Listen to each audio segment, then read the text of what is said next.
Hi, my name is Caitlin Zondel. I work for the Alaska Department of Fish and Game. Today we're going to do a quick tutorial on how to tie a Krystal shrimp. The Krystal shrimp is a great fly to use for sockeye. I particularly like using it on the kenai. You can tie it in a variety of colors, including pink or orange, and today we're going to tie it in chartreuse. Today we're going to use a size 6 saltwater hook, which is a good strong hook, good to use for sockeye. And now we're going to go over the materials that we're going to use for the fly.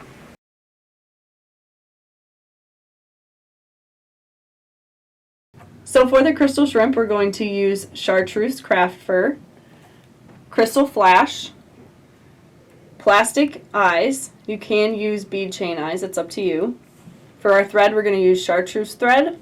For the body of the fly, we will use sparkle braid. You could use this in chartreuse or white. And then for our embellishment, we'll use flash boo for the outside.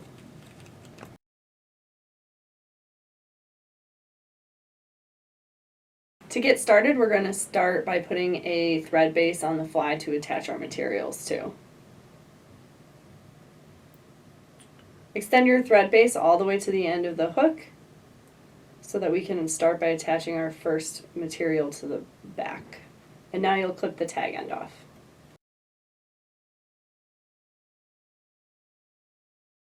First, we're going to add our crystal flash to the end of the fly. You'll want about 1.5 inches of about 10 to 15 strands. You'll want to tie your flash in about just under 1 inch off the back of the fly.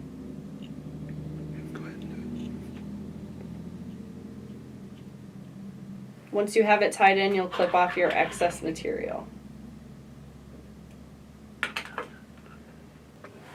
So I've cut off about 6 inches of crystal braid.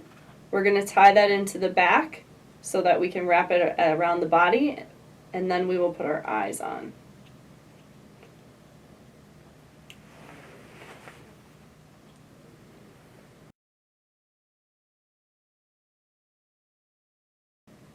We'll add our eyes, plastic eyes, around the same spot on the shank where it meets the point of the hook, and we'll put it in with a figure-8 tie.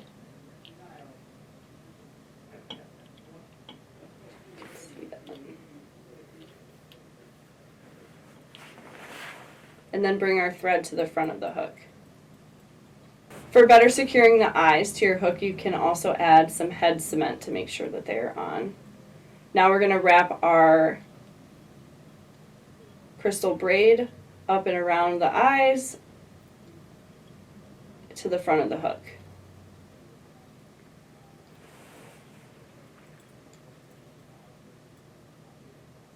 We're going to stop tying in our crystal braid at shy of the front of the hook so we have extra room for our last materials.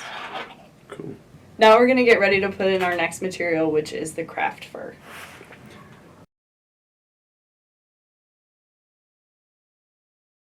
Sometimes it's a good idea to brush out your craft fur before you get your piece to use to get rid of the excess material. So now we're going to choose a small portion of the craft fur and make sure that it is a good size proportional to the size of the hook you're using, and it'll go on the underbody of the fly.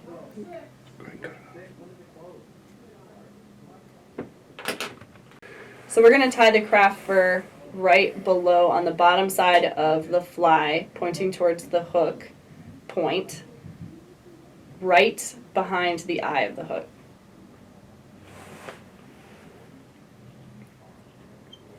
Once you have it tied in securely, we'll clip the excess off the front of the fly. And then tie a few more wraps to secure the hair to the fly. Okay.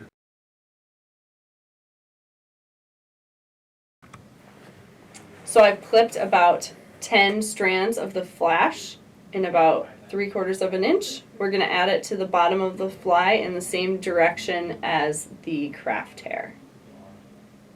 So now that we've tied in our flash, we're going to clip off the excess by the eye. We're going to do a couple more wraps to make sure that we're secure.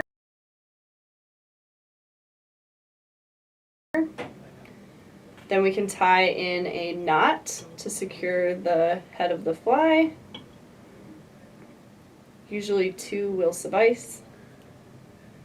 You can also add head cement to make sure that your fly stays together. If you don't have a whip finish to create a knot at the end, you can do so with your thumb and forefinger by creating a loop and tying it tight over the front of the hook. After you've tied in 2 or 3 of your own knots, you can add head cement to the head of the fly to make sure that your materials stay on. And that is the Krystal Shrimp. No matter where you plan on going fishing, make sure you check your sport fish regulations for that area. If you have any questions, you can visit our website. The link is in the description below. Thank you for watching this video, and good luck fishing.